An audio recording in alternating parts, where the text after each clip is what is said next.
Nosso tema de hoje é a ação pedagógica diante da diversidade. A educação contemporânea vive um desafio constante, aprimorar a profissão docente que nos últimos anos tornou-se muito complexa. E complexa em função das modificações que vêm acontecendo no contexto escolar. Modificações sociais, políticas, econômicas, culturais e, não podemos deixar de pensar, pedagógicas, educacionais. Essas modificações vêm avançando freneticamente em função dos avanços tecnológicos e científicos, ou seja, quanto maiores as pesquisas, mais modificações nós temos em todos os âmbitos. Em contrapartida, nós temos a ação do professor ligada constantemente a uma necessidade de tomada de decisões. Perrenot nos diz que para que o professor seja capaz de tomar de forma hábil essas decisões no contexto escolar, nós precisaríamos estar respaldados em 3 pontos fundamentais: os saberes, as agilidades nos esquemas de ação e a história de vida do sujeito, ou seja, os repertórios de condutas que esse sujeito tem. Ela está respaldada tanto em aspectos teóricos quanto práticos. Quando pensamos nos aspectos teóricos, nós temos os saberes, ditos pelo Perrenot. Mas esses saberes são aquisições de conceitos e conteúdos que a gente inicia essas aquisições durante a nossa formação e que teríamos que, durante a nossa vida profissional, permanecer retroalimentando esses novos conceitos, esses novos saberes. Quando pensamos em relação à prática, estamos alicerçados à situação do cotidiano escolar, aquilo que se faz no concreto, diante do aluno, na sala de aula. Para que a gente possa ter essa relação direta com a prática, a gente está construindo esses esquemas de ações. Então, no conjunto teórico que a gente tem os saberes e na prática que a gente constrói os nossos esquemas de ação, que a gente embasa a nossa prática pedagógica. Mas esses 2 âmbitos estão constantemente entrelaçados pelo repertório de condutas do sujeito, ou seja, sua história de vida, suas concepções pessoais, a forma como ele vê determinado aluno. Quando entendemos e acompanhamos o cotidiano, nós podemos perceber quantos professores andam perturbados ultimamente com essas modificações. As modificações pedagógicas influenciaram drasticamente na prática em ter que mudar de um modelo tradicional para um modelo mais avançado, talvez o modelo construtivista ou as ideias construtivistas abalaram a ação pedagógica do professor, mas também o professor se sente desestruturado pela dificuldade que ele tem de lidar com as diferenças, com os alunos que fogem um pouquinho do padrão por um problema de comportamento ou por dificuldades específicas de aprendizagem. Então, quando chegamos nas escolas, nós ouvimos assim, a necessidade de novos conhecimentos, a necessidade de novas ideias para resolver aquela situação. Às vezes, a gente encontra um professor muito angustiado, achando que quando chegamos na escola para tentar colaborar de alguma forma, que nós vamos tirar uma fórmula mágica. E isso não existe. Porque a primeira coisa que nós precisaríamos é perceber que há um desequilíbrio entre esse pilar. Alguma coisa em relação ao saber, ou as experiências de ação do sujeito, ou os seus conceitos, as suas concepções nesse pilar, está de alguma forma desequilibrado e por isso ele se sente angustiado. Nós precisaríamos acompanhar esse cotidiano, olhar esse cotidiano e de alguma forma procurar, partindo dele, encontrar as soluções. Mas temos percebido que a grande dificuldade é como ler esse cotidiano, como entendê-lo de forma diferenciada. Então, muitas vezes nós temos a dificuldade de olhar com olhos diferentes o que a gente vê todo dia. E eu pergunto a vocês, o que vemos? Será que nós conseguimos perceber e ver que mesmo antes da chegada das crianças com necessidades especiais, o professor já tinha dificuldade com as outras? Quantas vezes não ouvimos aquela frasezinha, eu nem dou conta desses, como é que eu vou dar conta de uma criança especial? o contexto escolar está fragilizado, o professor encontra-se fragilizado quando ele pega um aluno que destoa um pouco do padrão. Então eu acredito que as concepções da inclusão, a chegada da criança especial, só fez nós olharmos com mais atenção, fez com que nós víssemos o que não conseguimos ver. A formação do professor muitas vezes não corresponde à sua prática. A sua ação pedagógica está distante da necessidade que a criança tem. E por isso ele se sente desequilibrado. Por isso nós temos sentido que o fracasso escolar, as dificuldades de aprendizagem vêm se agravando dentro do contexto. Quando nós pensamos em relação ao fracasso, temos vários autores que colocam muitas questões em relação a isso. Por exemplo, a Bernard Charlotte, ele coloca em seu livro assim, uma colocação muito clara, onde ele faz uma comparação, quando a gente fala em deficiência, em relação à falta e em relação à diferença. Ou seja, quando chega ao final do semestre, nós vamos avaliar um determinado aluno. Ele não correspondeu à expectativa. Então nós temos ali, falta a ele habilidades para concluir determinado conteúdo. Ou há uma diferença entre a produção dele e o que se esperava em relação a todos. Essa concepção, esse autor coloca para a gente que a gente precisaria entender que falta o quê? A quem? Será que falta somente a essa criança?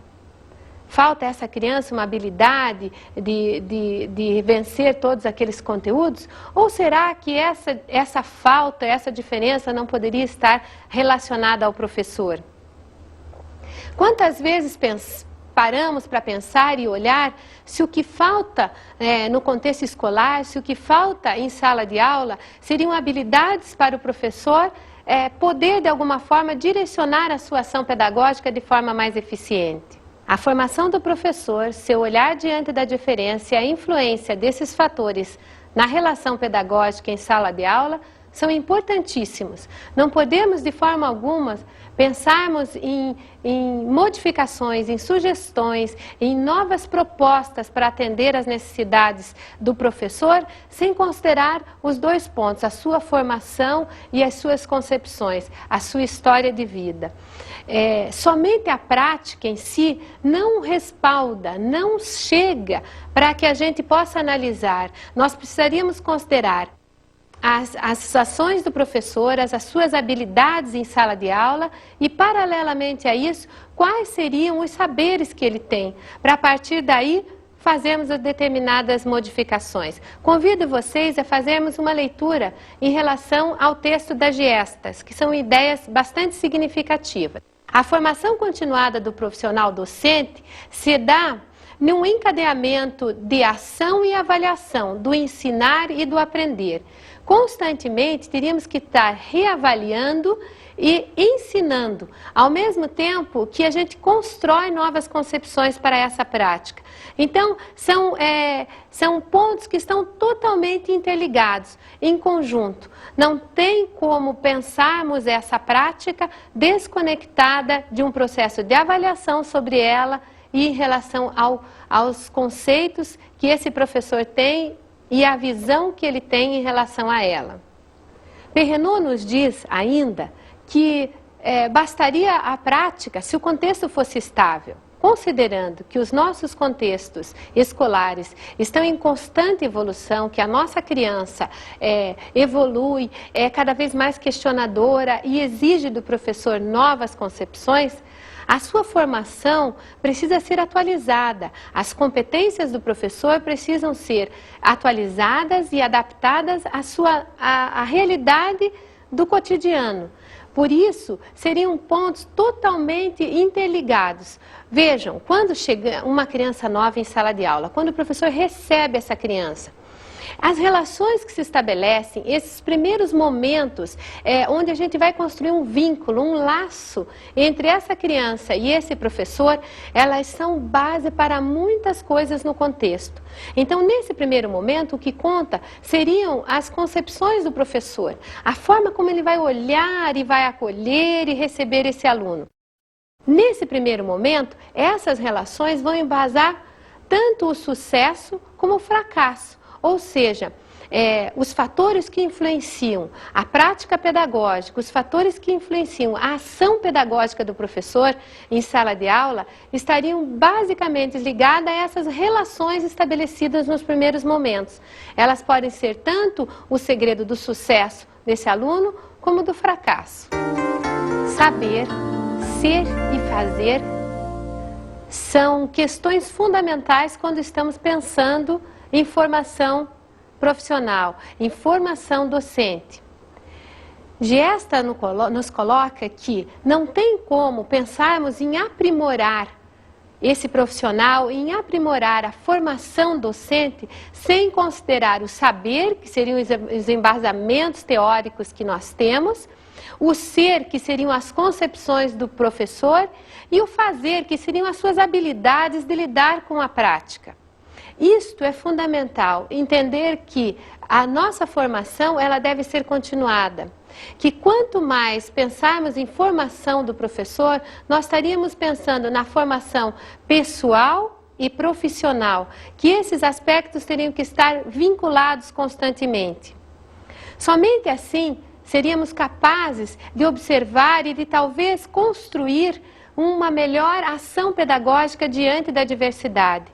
Se o cotidiano, se o contexto escolar está em movimento, não tem como o professor estar estático. Não tem como os saberes adquiridos em sua formação básica, de alguma forma ou de outra, suprirem as suas necessidades. Então, é importantíssimo pensarmos que a formação continuada tem que atender a todos esses pontos, tanto pessoal quanto profissional. As resistências são componentes de quase todos os sistemas. Muitos autores nos dizem que as escolas são resistentes a mudanças. Como terapeuta sistêmica, diria a vocês que todos os sistemas tendem a se reproduzir, tendem a manter-se estáveis, tendem a resistir a modificações. Isso é uma característica normal do ser humano, em função de que as novidades, o novo, causam uma certa angústia, traz a insegurança. Então, há uma tendência natural a se manter as coisas, a se evitar as modificações. Se pensarmos que o contexto escolar não foge de qualquer outro, como de um modelo, como qualquer outro sistema, é óbvio que vamos lidar com resistências. E essas resistências podem ser maiores ou menores. Se nós pensarmos os conteúdos programados pela escola, a organização desses conteúdos, elas são baseadas nas situações sociais, no que a escola é influenciada naqueles contextos reais que aquela comunidade está vivendo. Então, se a escola está em mudança, se o aluno está em mudança, como resistir a isso? Como se manter estável se nós estamos em um plano móvel?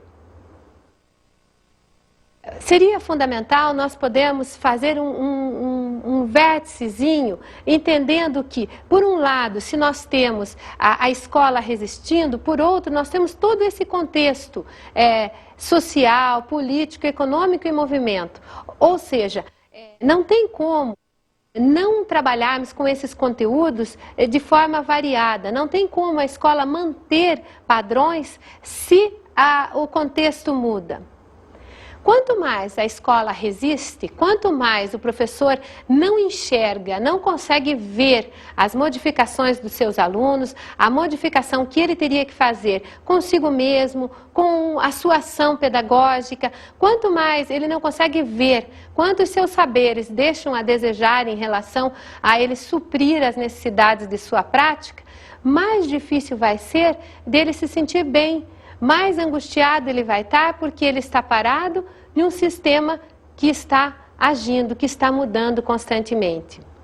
O campo escolar é composto por variáveis, por forças que compõem toda a estrutura escolar. Então, nesse campo escolar, nós temos os interesses pessoais, nós temos interesses políticos que se mesclam com a ação pedagógica, que se mesclam com os objetivos do currículo. Nisso, nós não podemos deixar de pensar que as influências sociais, elas influenciam na escola, ao mesmo tempo que nós temos que considerar que essa escola faz parte de uma comunidade.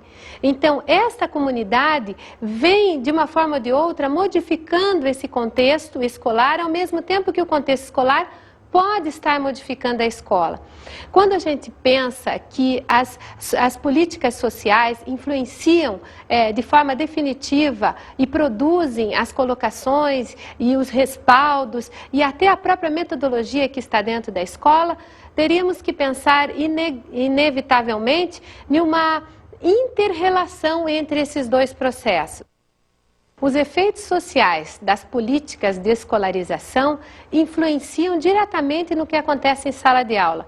Teríamos como exemplo as medidas políticas que autorizaram a inclusão escolar. Então, por mais que ela já estivesse acontecendo, com o respaldo da lei, isso ficou muito mais evidente. Então, esse conjunto de coisas que vem acontecendo influencia diretamente a prática. E para isso, a gente teria que pensar naquele alicerce entre saberes, práticas e culturas, que então é a cultura social, a prática do professor e esses saberes que de uma forma ou de outra vem modificando o contexto escolar.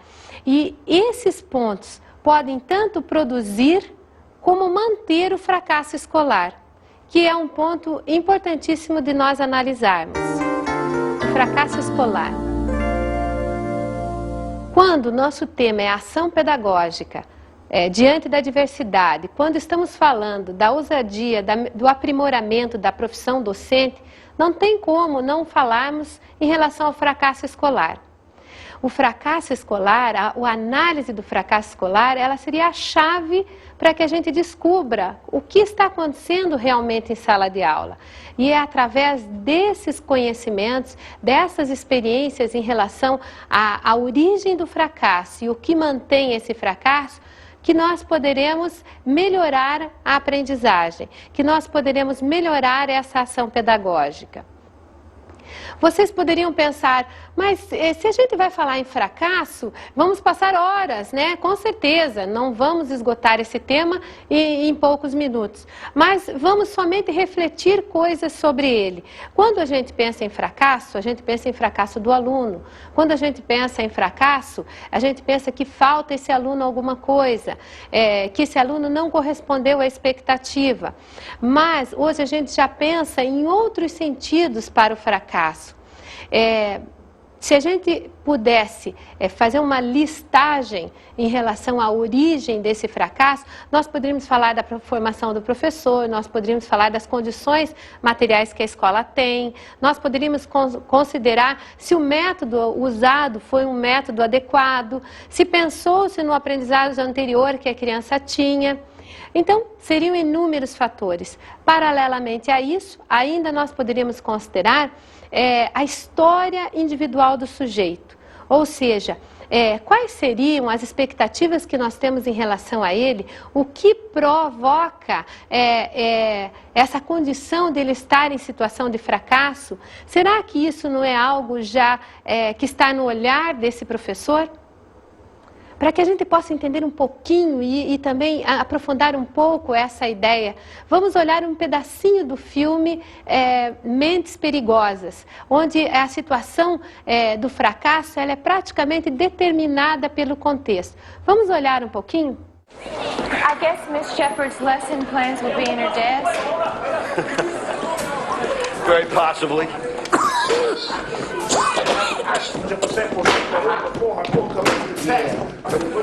This is your classroom.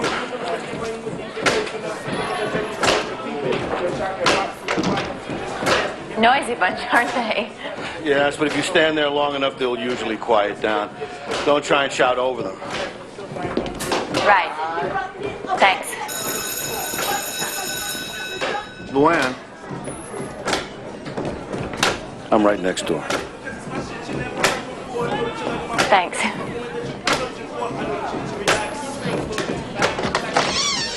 Your history and history doesn't know cocaine. I'm over that you tickling your brain with the emotion of subliminal mutilation. Slip out them such as nasty hip hoppers and speak White bread. snapping their fingers appropriately when I rip. You get flipped and then I pass the microphone to my homegirl Grip.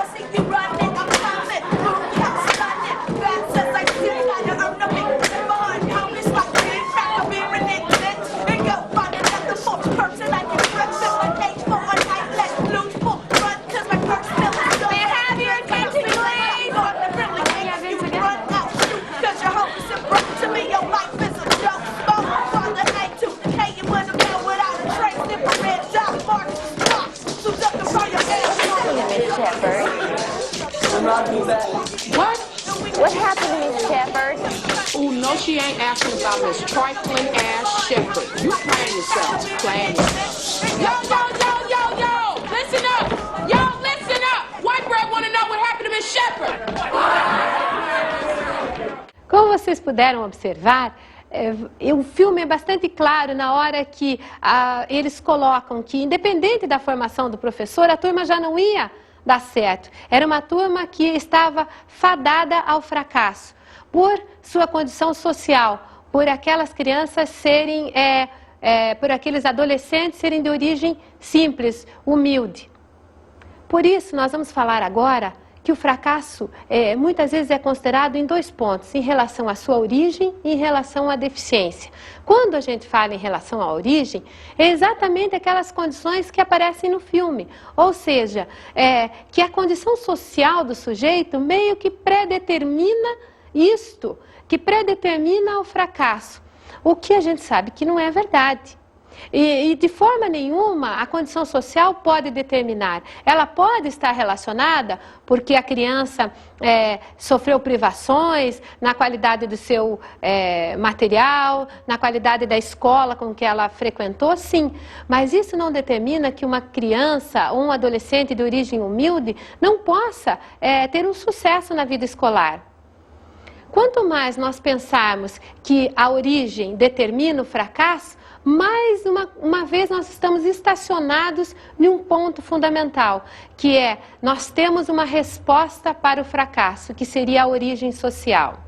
Fazendo um parênteses aqui, nós vamos falar um pouco em relação à deficiência, que também é considerada como uma das causas do fracasso escolar. Quando a gente pensa em deficiência, voltando nas ideias de Bernard Charlotte, o que a gente vê? Que ele fala que falta algo. Falta algo ao sujeito, falta algo a quem? Então, se a criança tem uma deficiência, o contexto precisa compensar, precisa se adaptar às deficiências desse sujeito, precisa trabalhar com essas deficiências. Então, a pergunta nesse caso seria, quem é o deficiente? O contexto que não deu conta das singularidades desse sujeito?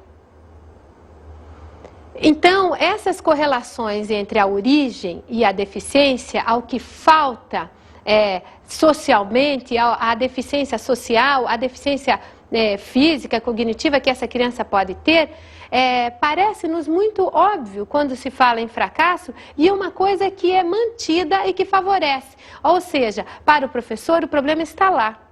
Está lá na origem social do aluno, está lá na deficiência que esse aluno tem, ou seja, não diz respeito a mim, não diz respeito à minha falta de habilidade com determinado conteúdo ou especificidade do meu aluno. Essa facilidade em empurrar, em pensar que a sociedade produz essas deficiências e as mantém, favorece com que a gente não precise mexer muito com a formação. Ah, coitadinho, eles são pobres, por isso que eles vão mal. Olha lá, coitadinho, ele não tem sapato. Ele não ter um sapato não significa que cognitivamente ele não possa dar conta dos conteúdos. Mas esse olhar do professor para essa criança, já determinando esse fracasso, sim. A formação do professor. Essa formação precisa ser constantemente atualizada em função das condições que favorecem o fracasso e quanto esse fracasso escolar acaba perturbando o professor. A educação continuada é fundamental. Que esse professor se conscientize da importância do seu contínuo reabastecer de suas práticas, de seus saberes. O ofício de professor evoluiu muito. Na verdade, todas as profissões se tornaram cada vez mais especializadas. E, com certeza, o professor não foge disso. Hoje, o mercado exige um profissional mais flexível, um profissional que atenda às variações de cada contexto. Quando a gente pensa no professor e no ofício do professor, Perrenot nos diz que, num primeiro momento, o professor ocupa um lugar de proletário, ou seja, de proletarização. Ele acaba que por esperar que a coisa venha pronta, e ele só repete isso. E nessa repetição, nesse reproduzir, ele não tem flexibilidade. O mercado espera hoje profissionalismo. O que seria essa profissionalização do professor? Ele ser capaz de tomar atitudes, de não esperar que essas propostas venham prontas de outros, que ele seja capaz de olhar a sua prática, avaliá-la e a partir daí tomar decisões, ser capaz de criar novas estratégias para as suas necessidades. Cada vez mais entendemos quanto esse contexto é necessário, mas quanto as resistências impedem que isso aconteça. O professor tem uma tendência de dizer, há 20 anos eu faço isso e sempre deu certo. Não, na verdade, não dava muito certo e a gente fingia que não via pela nossa dificuldade de olhar essa realidade. Hoje nós temos consciência de que a cada momento temos que estar reavaliando a nossa ação e promovendo uma formação cada vez melhor para que esse profissional atenda às necessidades do mercado, para que esse profissional seja capaz de dar conta da diversidade que tem em sala de aula.